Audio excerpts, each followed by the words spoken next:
tardes a todo el pueblo dominicano, a su programa Así es el Defensor, programa institucional del Defensor del Pueblo de la República Dominicana, donde siempre vamos a aprender de derechos humanos, de derechos fundamentales, de deberes fundamentales, de la buena administración pública y en general del Estado social y democrático de derecho que proclama nuestra Constitución en el artículo 7.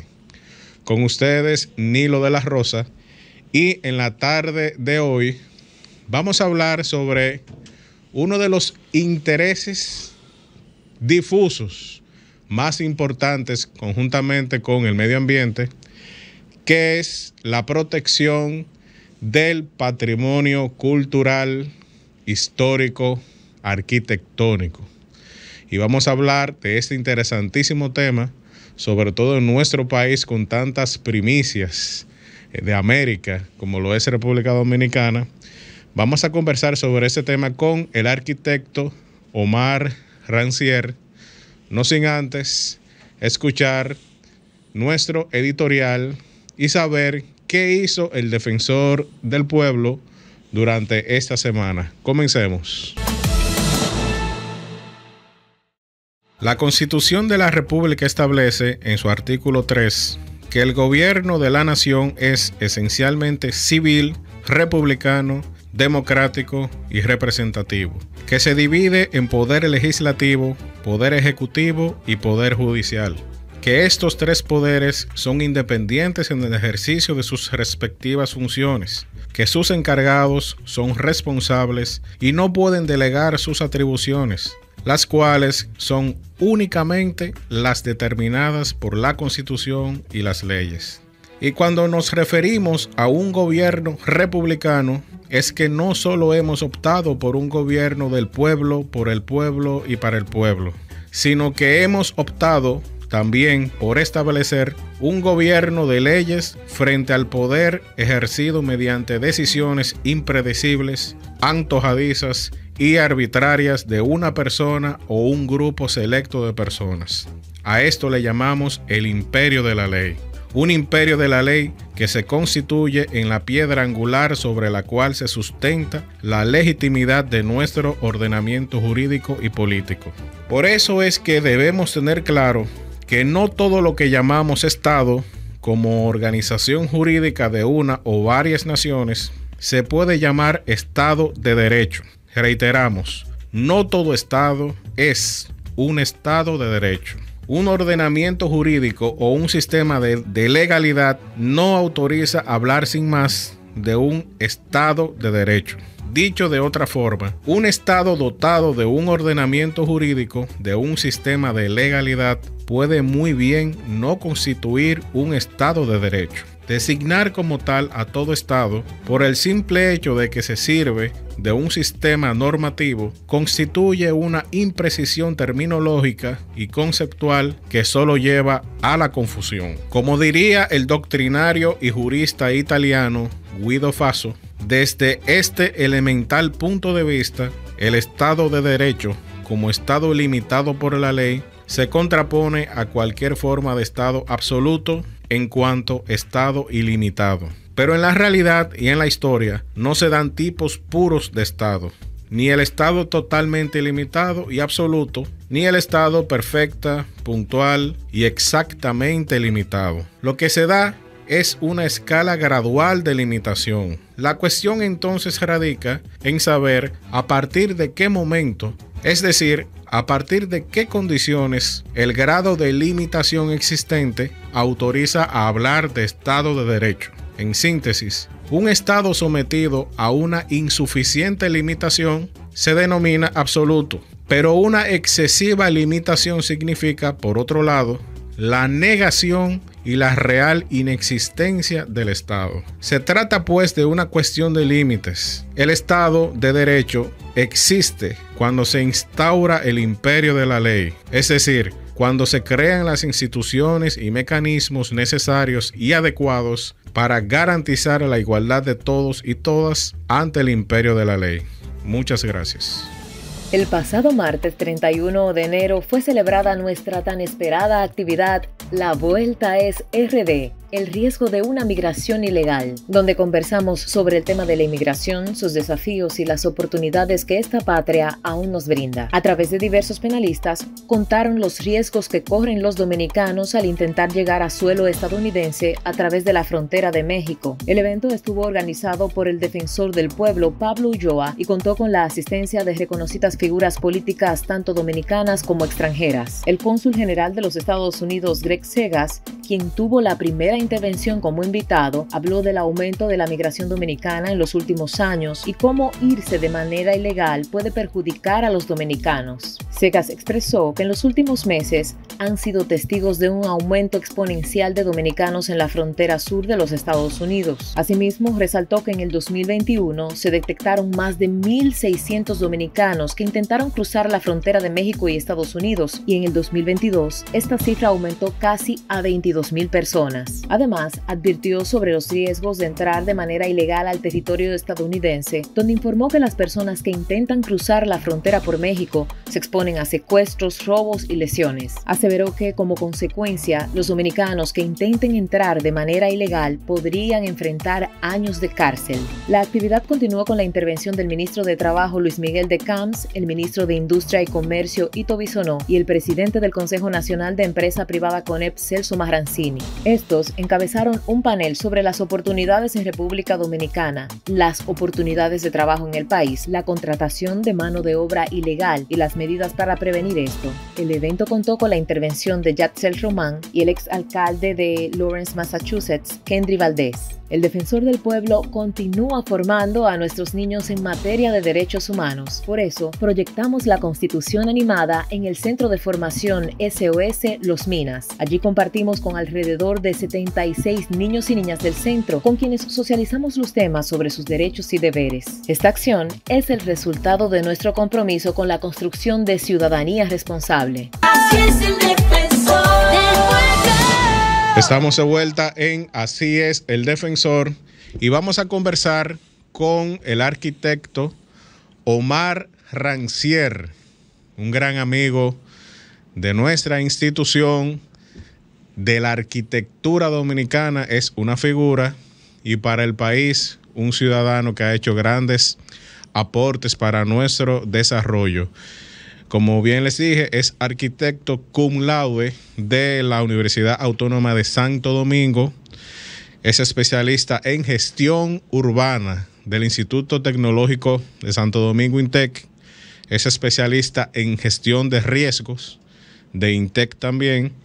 Y tiene un máster en desarrollo urbano y territorial sostenible por el iGlobal y la Universidad de Salamanca en España.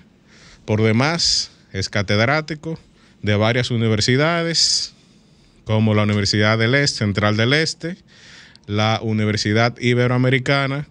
También ha sido profesor en la Pucamaima, la Pontificia Universidad Católica Madre y Maestra, y actualmente es decano de la Facultad de Arquitectura y Artes de la Universidad Nacional Pedro Enrique Sureña, la UNPU. También es miembro fundador de la Sociedad de Arquitectos de la República Dominicana, presidente del grupo Nueva Arquitectura, y también es asesor del Estado Dominicano en esa materia de ordenamiento territorial, tanto que hemos hablado de ese tema en ese programa y que recientemente se aprobó una nueva ley de ordenamiento territorial. Y esas asesorías las hace a través, lógicamente, del Ministerio de Economía, Planificación y Desarrollo, el MEPID. Arquitecto, muy buenas tardes, ¿cómo se siente? Y discúlpeme que usted tiene un currículum y da un poco de trabajo también resumir en la radio. No, es un gracias, arte, el arte gracias, de la sintetización. Gracias a ustedes que me dan esta oportunidad de reflexionar sobre un tema tan importante y que a veces se tiene muy de menos, como es el tema de la protección del patrimonio de nuestro país, patrimonio cultural en sentido general, que tiene que ver no solo con los bienes arquitectónicos, sino con los bienes muebles culturales, inclusive con las tradiciones y los sitios. Nuestro país es un país con muchos valores en términos culturales y con muchas primacías en términos arquitectónicos. Así es. Bueno, primacías en términos arquitectónicos, ya veremos a través del programa por qué nuestro arquitecto Omar Rancière está mencionando esa característica de nuestro país. Y bueno, como siempre, nosotros damos el fundamento en la Constitución de los temas que nosotros hablamos aquí en el programa, y les pedimos a nuestros oyentes que busquen en la Constitución el artículo 66. El artículo 66 habla de los derechos colectivos y difusos, o de los intereses colectivos y difusos, y la tercera categoría que la Constitución Dominicana señala como un interés difuso y que el Estado Dominicano está obligado a proteger, es decir, es una prestación del Estado.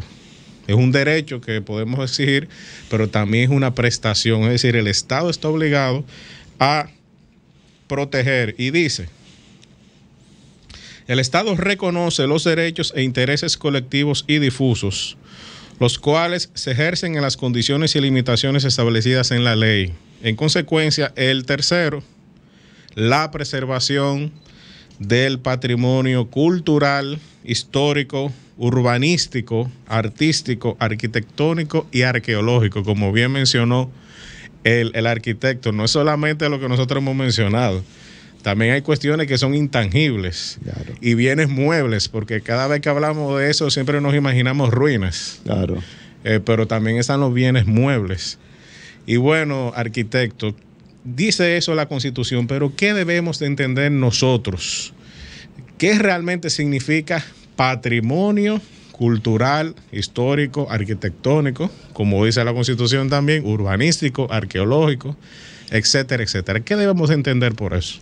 Mira, el patrimonio es el valor intrínseco que tiene una serie de elementos que aportan a la construcción no solo de la nacionalidad, sino a la construcción de ciudadanía, a la identificación en términos de cultura de un pueblo y de una sociedad. En este caso, el patrimonio dominicano, que está compuesto, como tú lo dijiste, por todos esos elementos que tienen que ver con elementos materiales, constructivos, hasta intangibles. Y de esos tenemos nosotros muchos.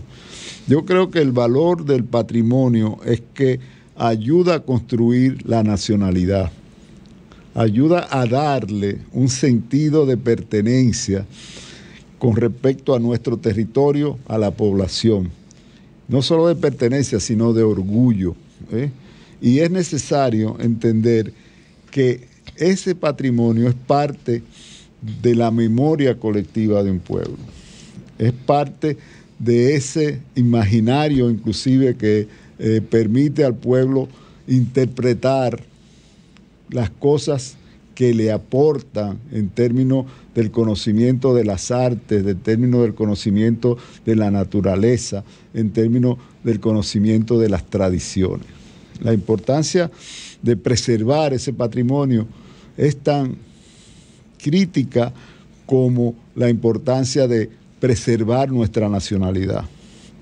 Eso es la importancia de tener ese claro ese criterio de patrimonio. Si el patrimonio, hay mucha gente que dice que con el patrimonio no se come, y está errado, porque el patrimonio además es un activo económico, es una posibilidad de desarrollar negocios que consoliden comunidades. Por lo tanto, nosotros tenemos que dejar de pensar en el patrimonio como esa cantidad de ruinas o esas cosas que pasaron en el pasado, y comenzar a pensar como oportunidades de desarrollo de comunidades. Y eso es uno de los elementos más importantes que tiene el tema de preservar el patrimonio. Bueno, y bastante razón que usted tiene, porque muchos de nosotros podemos dar testimonio de cómo estas vamos a decir, estos tesoros que tenemos en el país históricos, no solamente ayudan a construir una identidad, sino eso que usted menciona del orgullo. Aquellos que tenemos o trabajamos a nivel de relaciones internacionales, a veces uno hace sus amistades y uno está en grupos y ese tipo de cosas. Y uno se siente muy bien mandando fotografías, de decir, este es el primer hospital de América, esta es la primera calle de América, o vamos a decir la primera calle europea, porque, exacto. Sí, porque ese es uno de los los aztecas temas, y los mayas construyeron de claro, todo. Esa es una observación que yo le hago mucho a mis estudiantes. Cuando se habla a veces de ciudad primada, nosotros olvidamos que existían los mayas, los aztecas, que tenían grandes ciudades. Pero nosotros somos la ciudad europea primera que se consolida en América. Así es. Y que además se toma como modelo, eso quizás mucha gente no lo sabe, para desarrollar otras ciudades en América. Las leyes de India, que se emiten en el siglo XVI, siglo XVII, toman como referencia lo que se hizo aquí en Santo Domingo, en la práctica de hacer ciudad, de cómo debe hacer ciudad. Así es. Porque lo que pasó con el América es que por primera vez, y como nunca se ha hecho, se construyó la mayor cantidad de ciudades en el menor tiempo con gente muy joven que venía de otro país. Bueno, así es. Y habían grandes ciudades, aztecas, mayas, de otros, vamos a decir, imperios americanos, precolombinos, pero no habían autoridades municipales como la conocemos hoy en día. Eso es algo muy importante que debemos de acotar. Y bueno, vamos a seguir conversando con el arquitecto Omar Rancière, no sin antes ver un capítulo más y escuchar un capítulo más de nuestra Constitución animada para niños y niñas del Defensor del Pueblo. Adelante. Así es el defensor del pueblo.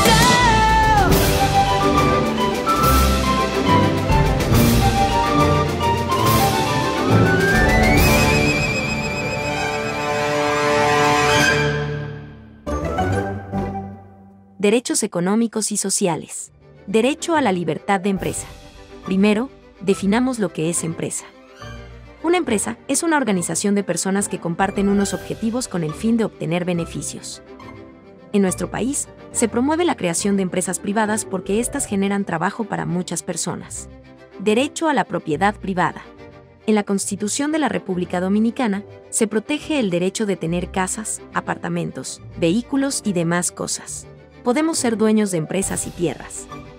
Toda persona tiene derecho al goce, disfrute y disposición de sus bienes. Derecho a la propiedad intelectual. El Estado garantiza el derecho de ser dueños de las obras y cosas que podemos crear como un libro o un juguete. Derecho del consumidor.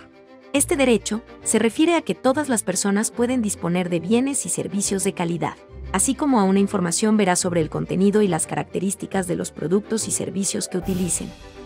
Así concluimos este episodio sobre los derechos económicos y sociales.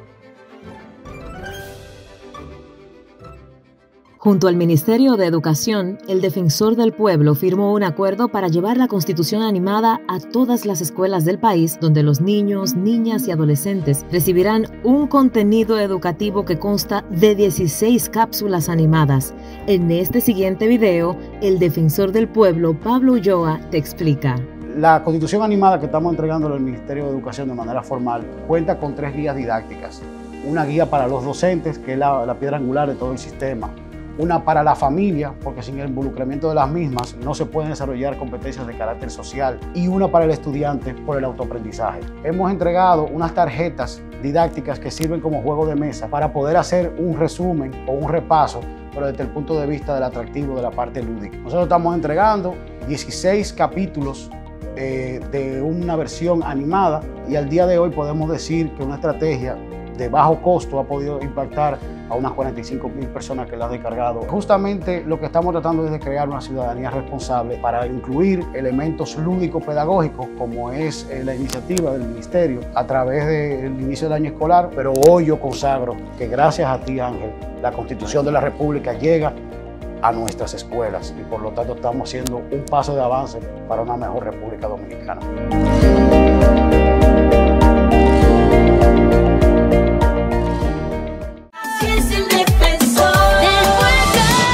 Estamos de vuelta en Así es el Defensor, conversando con el arquitecto Omar Rancière sobre el patrimonio cultural, histórico, arquitectónico, urbanístico, cultural, etcétera.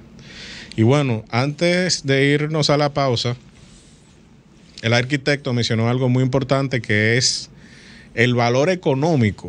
El valor económico, que deducimos que es una de las razones por las cuales el constituyente dominicano decidió de alguna u otra manera proteger, no solamente en la Constitución, sino en las leyes, nuestro patrimonio. Es decir, hay un interés económico ahí también. Y bueno, arquitecto, nosotros vemos que hay países como Francia, Italia, España, que están punteros en el turismo mundial. Y nosotros vemos que el turismo de ellos es un turismo histórico, esencialmente histórico.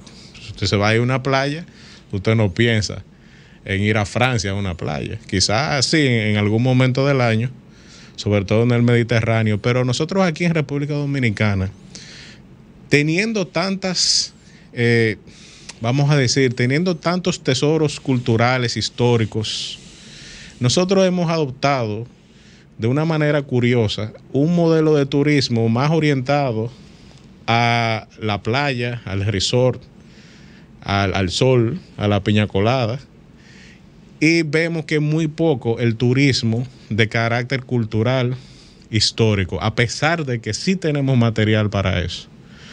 No estamos diciendo que aquello es malo y esto es bueno, sino que hemos visto que hay un desequilibrio en cuanto a la actividad económica con respecto a eso. Es decir, a la República Dominicana no se les reconoce a nivel internacional por su patrimonio histórico y arquitectónico, sino por la playa del resort. Es decir, ¿por qué ocurre eso? ¿Por qué hemos elegido ese camino y no el otro, y no uno más equilibrado?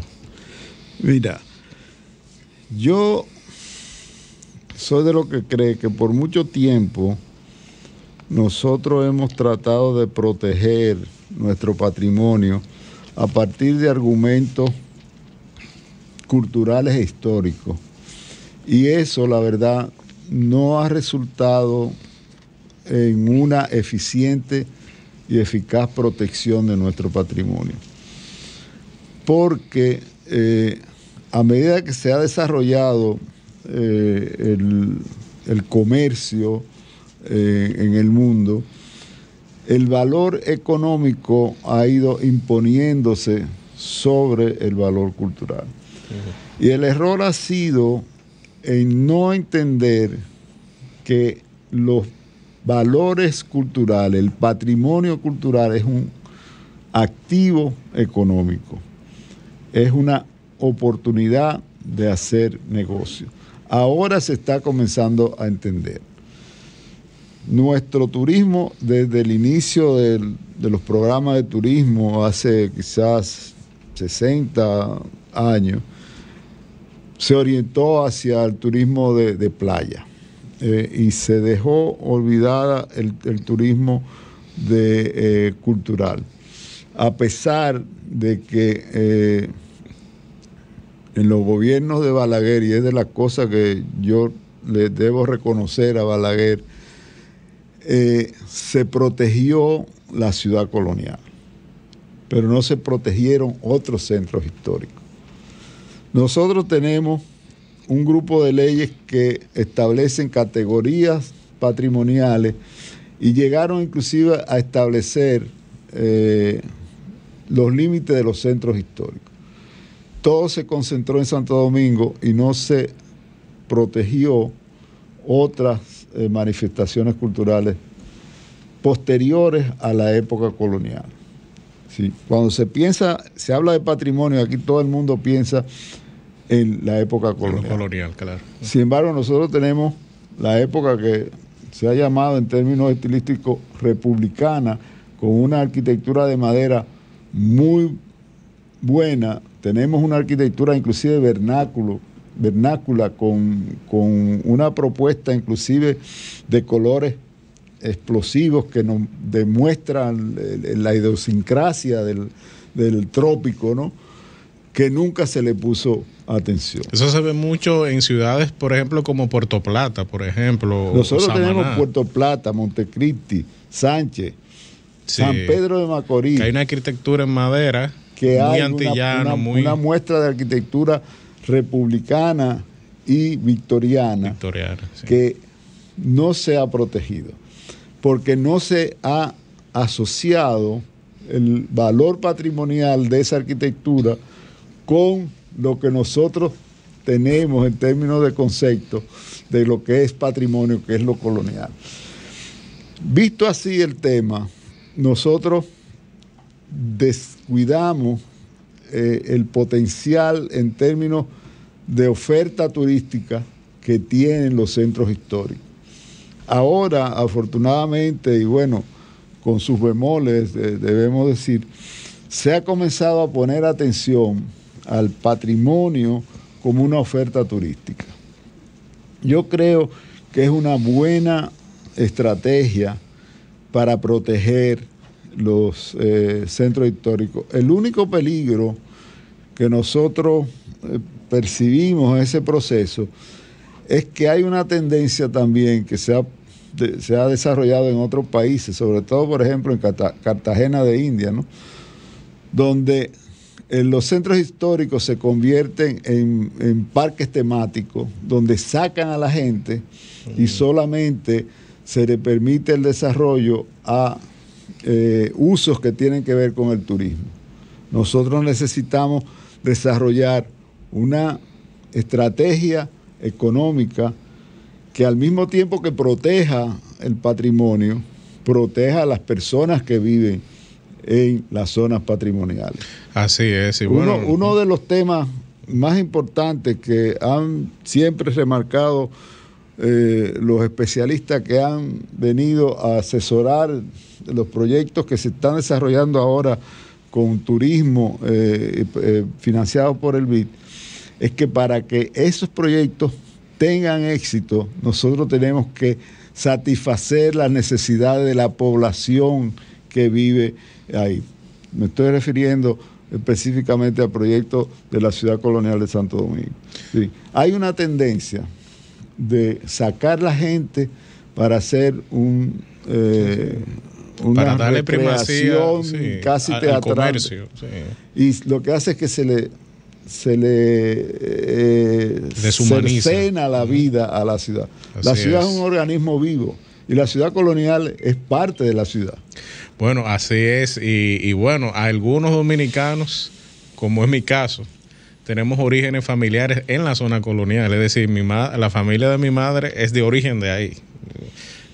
Desde el más antiguo de mis ancestros por la parte de familiar, todos vivieron ahí en la zona colonial. Y bueno, yo crecí andando por ahí, y para algunos dominicanos la realidad es que no quisiéramos ver una ciudad colonial deshumanizada al estilo de cómo se ve en otros países, donde lo llenan de comercios, lo llenan de discotecas, de bares, de hoteles, y bueno, y el habitante, ¿a dónde va? Mira, y el habitante que se queda tiene que sufrir todo eso también por la noche, no puede dormir. Es decir, es un el tema Estado complicado. social, y lo hemos dicho aquí muchas veces, incluso el mismo defensor del pueblo, Pablo Ulloa, siempre habla de la centralidad de la persona humana en toda esta política de desarrollo. Mira, nosotros en la universidad, en noviembre pasado, hicimos el seminario número 41 del Consejo Nacional de los Monumentos y los Sitios,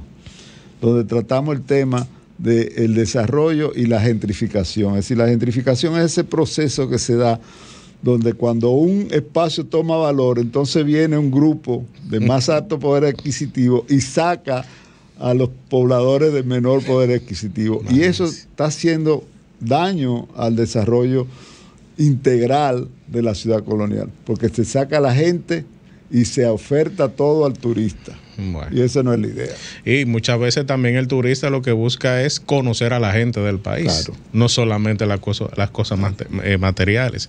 Bueno, vamos a una breve pausa y regresamos de inmediato. Si es el defensor del pueblo. El 31 de enero de cada año se celebra en nuestro país el Día Nacional de la Juventud. Este día es importante para hacer un llamado a la población dominicana a prepararse, a ser ejemplo dentro de una sociedad donde prevalezcan los valores, donde expresen sus ideas, visiones y perspectivas de transformar nuestro país en una nación donde el pensamiento positivo y creativo sean los que dominen el deseo de avance del pueblo. La juventud significa una etapa donde el dinamismo, la energía y el colorido son los principales elementos que dominan. Pero, ¿por qué se celebra? Se recuerda la fecha en honor a San Juan Bosco, el llamado padre y maestro de la juventud, el sacerdote católico italiano, educador y escritor, quien dedicó su vida al mejoramiento y la educación de los jóvenes de las calles, delincuentes juveniles y otros niños desfavorecidos de Italia durante el siglo XIX. A los 2 años, Giovanni Melchior Bosco quedó huérfano de padre y tuvo que vivir en una situación de pobreza. En 1835 ingresó al seminario de Chieri y después de 6 años de estudio fue ordenado a sacerdote por el arzobispo Franzoni de Turín. Un seguidor de la espiritualidad y la filosofía de San Francisco de Sales, se constituyó en padre de los huérfanos y de muchos niños pobres y abandonados. Toda su vida la dedicó a formar grandes familias de jóvenes. Desarrolló métodos de enseñanza basados en el amor en lugar del castigo y estableció una red de organizaciones y centros para continuar su trabajo. Sus labores como sacerdote y como educador le otorgaron gran prestigio en todo el mundo. Localidades, calles, parques, teatros, museos, universidades y colegios llevan el nombre de Don Bosco como una manera de rendir homenaje al apóstol de la juventud. Fue declarado como un santo en la Iglesia Católica Romana por el Papa Pío VI en 1934 y en 1938 Juan Pablo II lo proclamó padre y maestro de la juventud. ¿Te has preguntado qué hace el Defensor del Pueblo? Nuestra institución contribuye con la defensa de la buena administración y los derechos fundamentales. ¿Cómo lo hacemos? Intermediamos en conflictos que puedan darse entre los ciudadanos y las instituciones del Estado. Vigilamos y supervisamos las actuaciones ilegales, arbitrarias o erróneas de las instituciones y funcionarios del Estado. Sugerimos cambios de criterio de los actos y actuaciones de la administración pública que violenten derechos. Promovemos y educamos a la sociedad en derechos humanos y fundamentales. Y accionamos en amparo de los derechos de las personas e intereses colectivos y difusos. Entérate de esto y mucho más en nuestra página web www.defensordelpueblo.gov.do. Teléfono 809-381-4777. Síguenos en Facebook, Twitter e Instagram a través de @defensorrd. Vamos por lo que nos une.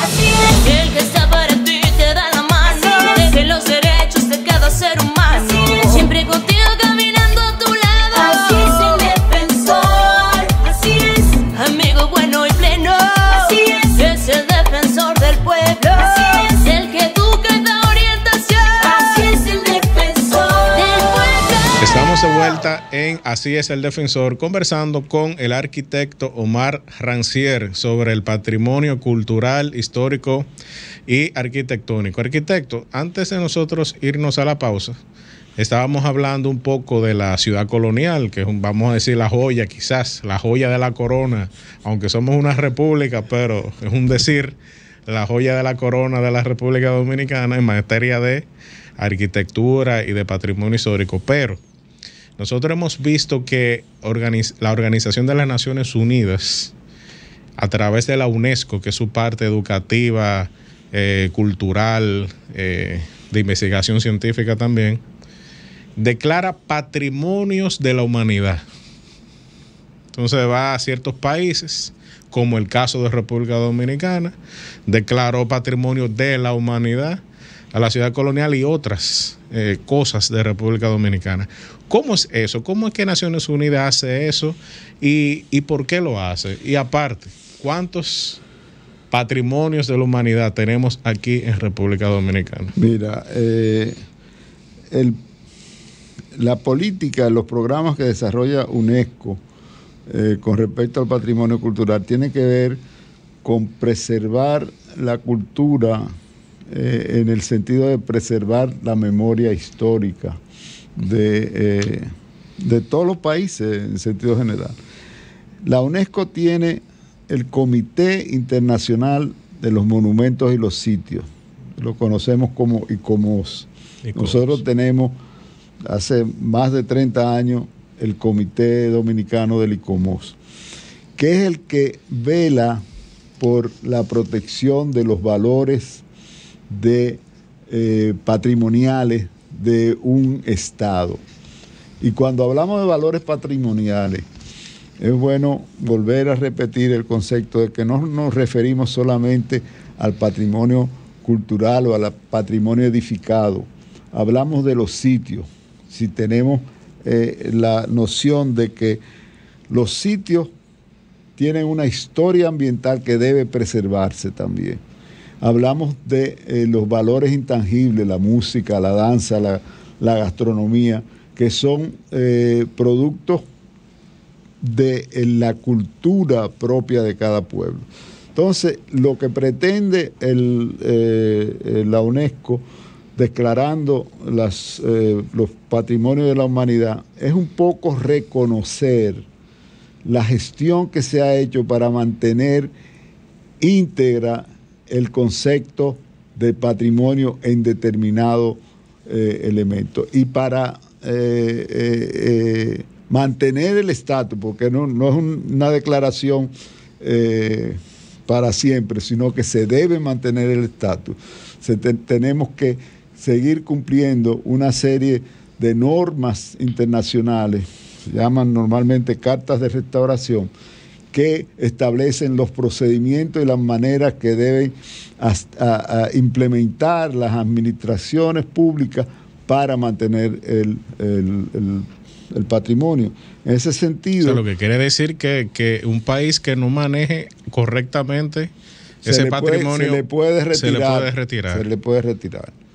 Y eso es uno de los temas que se han tratado muchas veces aquí, porque desafortunadamente aquí ha habido muy poca consistencia en términos del Estado para mantener con fidelidad los sitios y los monumentos históricos. Sí, afortunadamente en esta administración se han hecho los esfuerzos que se están haciendo con los proyectos de la zona colonial y de algunas ciudades del interior para preservar ese valor. Me preguntaba que cuáles patrimonios nosotros tenemos aquí. Nosotros tenemos el patrimonio de la humanidad de la ciudad de Santo Domingo como la primera ciudad europea de América. Pero tenemos también declaraciones de patrimonio de la humanidad para bienes intangibles. Se declaró a los Guloya de San Pedro de Macorís y a la cofradía del Espíritu Santo de Villamella, de Santo Domingo. Y esos son, y se está tratando de que se reconozca el merengue, por ejemplo, como una categoría también de valor intangible. Pero la gran mayoría de nosotros creemos que ya el merengue fue declarado de alguna otra forma. No estoy claro si se declaró o no, pero por lo menos está eso. Y nosotros, en términos de la edificación, hemos sometido, por ejemplo, el sistema de ingenios coloniales que nosotros tenemos, que está muy bien preservado. Se han perdido algunos, ciertamente. Lamentablemente han sido presas del desarrollismo. Pero nosotros tenemos en Nigua, en Najayo, tenemos 2 piezas de ingenio maravillosamente trabajadas. Lamentablemente todavía no hemos logrado que se declare el conjunto de los ingenios, pero yo creo que esa va a ser la próxima declaración de patrimonio de la humanidad. Muy bien. Sin embargo, tenemos que seguir manejando correctamente esos sitios, esos centros históricos, para que se mantenga la declaratoria de patrimonio de la humanidad. Bueno, arquitecto, nos llama la atención ese tema de que los países pueden perder sus declaratorias de patrimonio de la humanidad por una mala gestión. Y bueno, me trae a la mente, por ejemplo, que hay algunas edificaciones que han sido restauradas, entre comillas. Entonces, uno ve en la historia, en el siglo pasado, por ejemplo, en principio de siglo o en los 1800, cómo se veía esa edificación. Y luego se le hace un trabajo de restauración y se ve muy distinto. Incluso el caso que hubo de la Puerta del Conde fue muy sonado hace unos años, que la gente protestó y dijo muchas cosas, pero realmente había un equipo profesional detrás de eso. Es decir, sí, ¿cómo se maneja ese asunto? Mira, el tema de la restauración, yo dije hace un rato que hay una serie de cartas para definir las metodologías y los criterios de intervención. Pero también hay que tener claro de que cada restaurador tiene su manera de intervenir. Y yo creo que en eso es que se ha dado el caso de que hay algunos procesos de restauración que aparentemente están en contra de los procesos tradicionales, pero que no son incorrectos, porque se mantiene la integridad del edificio. A veces hay que, dejar que se pierdan, sacrificar algunas partes del edificio por mantener la integridad del edificio. Muy bien. Se parece un poco a la medicina eso, realmente. Sí. En ese sentido, hay un tema también que tú un poco mencionaste, y es el criterio de monumento o de valor patrimonial, que nosotros tenemos muy enraizado el tema de que eso solamente lo tiene la época colonial. Sin embargo, cada época, inclusive esta, tiene edificaciones y sitios que tienen la categoría de ser considerados como patrimoniales, como valores patrimoniales. Interesante. Nosotros tenemos edificios aquí como el conjunto del Banco Central de la República, que es un conjunto patrimonial, es una muestra única de arquitectura moderna. Nosotros tenemos, y hemos perdido algunas piezas como el Hotel Jaragua, pero tenemos piezas del siglo XX, como el edificio Copelo en el Conde, que fue el primer edificio moderno, que deben preservarse como monumentos modernos. Así es, y bueno, nosotros tenemos lo que es Gascue también, por ejemplo, y los que vivimos viajando para el este, conocemos mucho San Pedro de Macorís, y ahí se veía que había un esplendor en algún momento de la historia de San Pedro de Macorís. Hay una arquitectura muy impresionante. Y bueno, hablando de todo esto, vamos a ir a una pausa y vamos a escuchar y ver una cápsula preparada por nuestra compañera Corina Rosario sobre la declaratoria de Patrimonio de la Humanidad por parte de la UNESCO de la ciudad colonial en el año 1990. Adelante. Uno de los lugares turísticos más importantes de Santo Domingo y de los más visitados por los nativos y extranjeros en República Dominicana es la zona colonial. El 8 de diciembre de 1990 fue declarada por la Organización de las Naciones Unidas para la Educación y la Cultura, UNESCO, como Patrimonio de la Humanidad bajo el nombre de Ciudad Colonial de Santo Domingo. La ciudad colonial fue el primer asentamiento europeo permanente en América, fundada en 1502 por los conquistadores españoles. La ciudad colonial es justo el lugar donde empezó la historia del Nuevo Mundo. Su primera ubicación fue en lado oriental de la desembocadura del río Sama. Fue fundada por Bartolomé Colón el 5 de agosto de 1496 y trasladada luego al lado occidental en 1502 por Nicolás de Obando. Además, fue la primera ciudad a la que la corona española otorgó la Carta Real y sede central de la administración del Nuevo Mundo. La Plaza Mayor, hoy llamada Parque Colón, era el parque central de la época donde se unían los poderes políticos, religiosos, militares, municipales y económicos. La ciudad de inmediato se expandió en todas las direcciones, por lo que fue necesario construir nuevas calles y nuevas viviendas. La calle Las Damas fue una de esas en ser construidas, siendo la primera del Nuevo Mundo. En 1507, la ciudad recibió el estatus real de ser la primera ciudad europea en el Nuevo Mundo por órdenes generales de la corona española. En la ciudad colonial hay diversos lugares construidos por los españoles durante la época colonial, que en un conjunto forman más de 300 lugares históricos de la zona. Entre estos se encuentran diversos monumentos de carácter cultural e histórico, así como también se encuentran casas de grandes figuras de la ciudad de dicha época. Estamos de vuelta en Así es el Defensor, conversando con el arquitecto Omar Rancière sobre el patrimonio cultural, histórico y arquitectónico de la República Dominicana. Y bueno, antes de irnos a la pausa, vimos y escuchamos una cápsula sobre la Declaratoria de Patrimonio de la Humanidad por parte de la UNESCO de la ciudad colonial de Santo Domingo. Arquitecto, ya hemos visto muchas intervenciones que se han hecho en la ciudad colonial. Incluso recientemente también se inició otra intervención, la capellanía militar se hizo como una catedral, en términos teológicos, eso significa, eclesiástico significa otra cosa, pero ahí está el obispo castrense en la iglesia de Santa Bárbara y fue restaurada, donde fue bautizado Juan Pablo Duarte.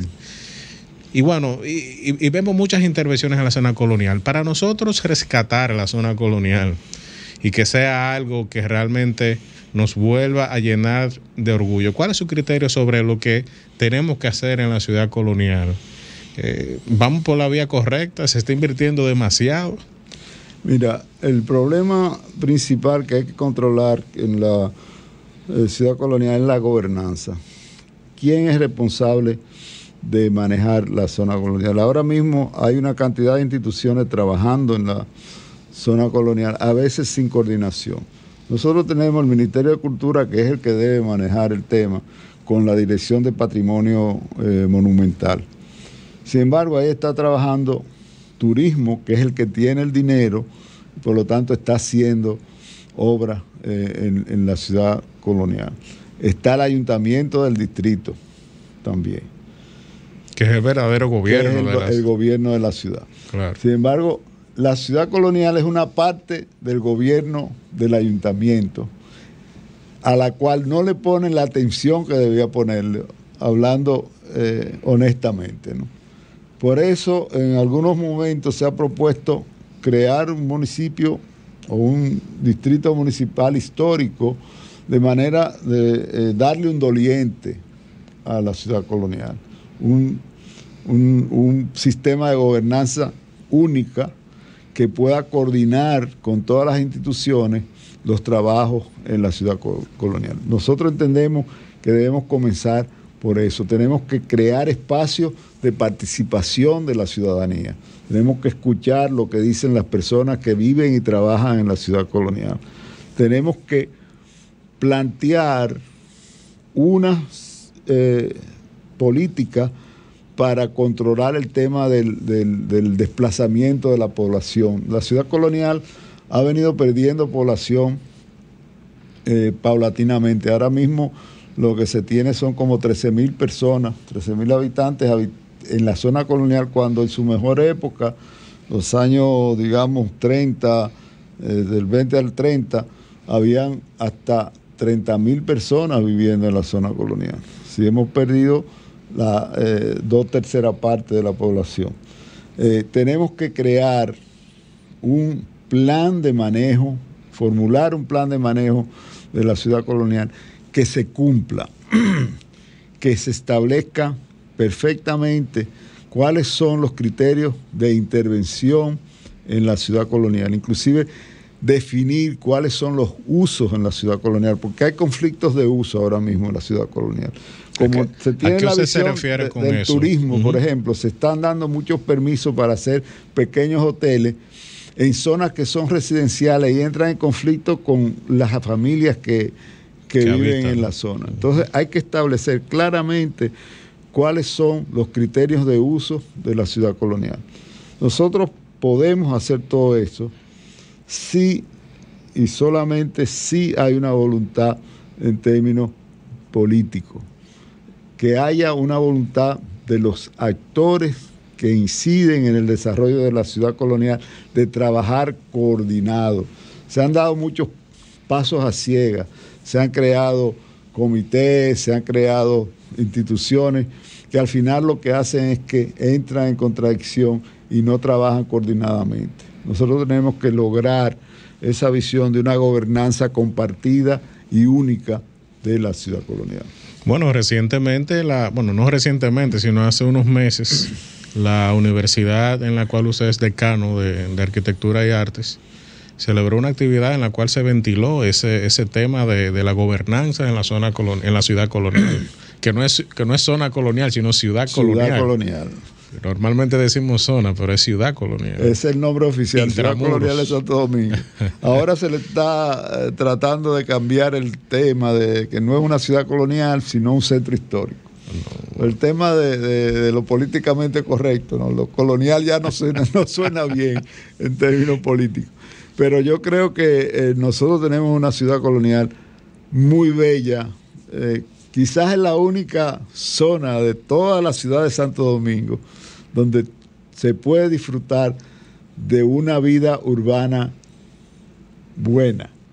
Sentarse una tarde o una mañana de domingo a desayunar frente a la Catedral de Santo Domingo, en el Parque Colón, es una experiencia que solo la podemos tener ahí, en esa zona. Nosotros sometimos ese Parque Colón como uno de los grandes espacios públicos a una organización que se llama Project for Public Space y fue acogido como uno de los grandes espacios públicos del mundo. Así es, qué bueno. Y nosotros como dominicanos tenemos que comenzar a apreciar eso, porque eso es el valor cultural que aporta a nuestra nacionalidad, que aporta a nuestra identidad como pueblo. Así es. Y bueno, y una de las cosas que uno más admira en ciudades, por ejemplo, como en Europa, es no solamente la calidad del transporte público, que es una característica muy, muy europea, sino que son ciudades que respetan la vida del peatón. Es decir, da lo mismo. Salvo que ciertas épocas no es así, como en invierno, que a veces se da muy duro en Europa, pero la vida del peatón puede ser igual o mejor o de mayor calidad que la de un conductor. Cómo cambian las visiones, ¿no? En eso de preferenciar al peatón. En muchos países de Europa hay un proceso de ampliar las aceras y reducir el ancho de las calles vehiculares para que no se puedan parcar carros ahí y que el peatón tenga más posibilidad. La visión nuestra es todo lo contrario, ampliar las calles y reducir las aceras, porque esta es una ciudad en sentido general, exceptuando, vuelvo y digo, la zona colonial, poco amable con el peatón. Con el peatón, eso es una realidad. No respetamos el derecho a la ciudad. Hay un derecho humano ya, señores, que se llama así, que es un derecho conjunto, no es un derecho único. Son muchos pequeños derechos que lo conforman, que es lo que se llama el derecho a la ciudad, derecho humano a la ciudad o derecho fundamental a la ciudad. Arquitecto, a veces hemos visto en algunas ocasiones que en ciudades como Santo Domingo, en Madrid, en París, en varias ciudades de América Latina grandes como Buenos Aires, Ciudad de México, todo este tema de las aplicaciones que son para, no vamos a decir nombres, pero son aplicaciones que son para esos alquileres rápidos, es decir, alquiler de un fin de semana, de un día, de 2 días.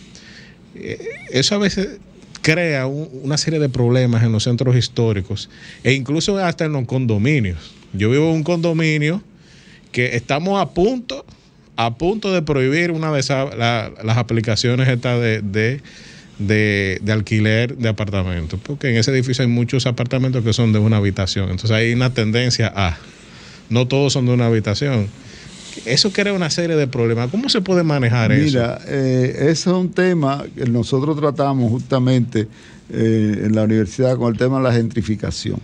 Sí, eso hay que tratarlo a través de restricciones y de establecer que el sistema entre el sistema de tributación, porque el problema es que no están controlados. Y eso ha provocado problemas no solo aquí. Ciudad México, Venecia está al grito con eso.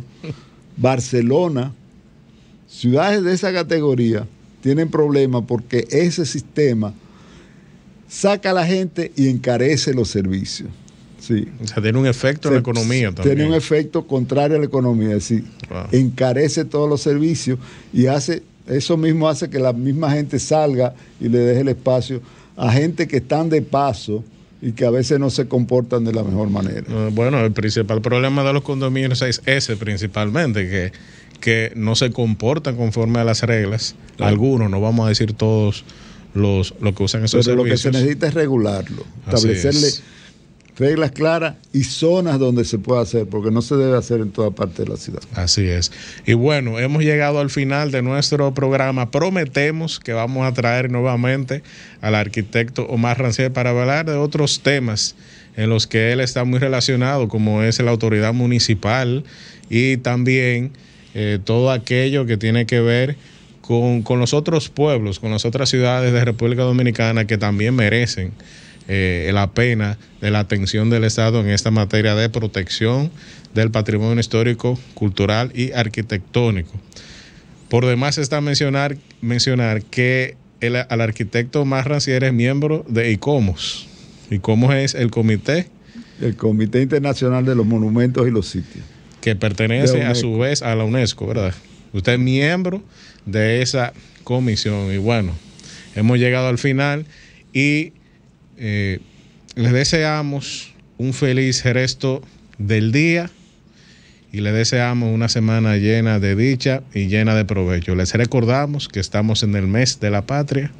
Recordemos a nuestros patriotas, nuestras gestas independentistas y sobre todo coloquen su bandera, pero colóquenla bien, colóquenla como dice la ley. No pongamos una bandera fea ni una bandera puesta al revés, por favor. Recordemos esos deberes cívicos como siempre en ese programa.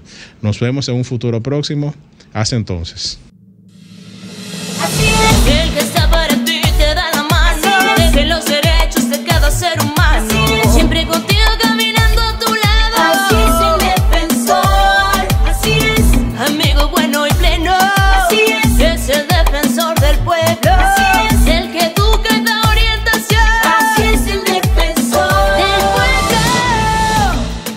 Si no pudiste sintonizar, Así es el Defensor, en vivo los domingos por Sol 106.5 FM, te invitamos a que visites nuestro canal de YouTube Defensor del Pueblo. Cada lunes subimos nuestro programa radial al canal del Defensor del Pueblo. No te lo pierdas, suscríbete, activa la campanita, dale me gusta y comparte.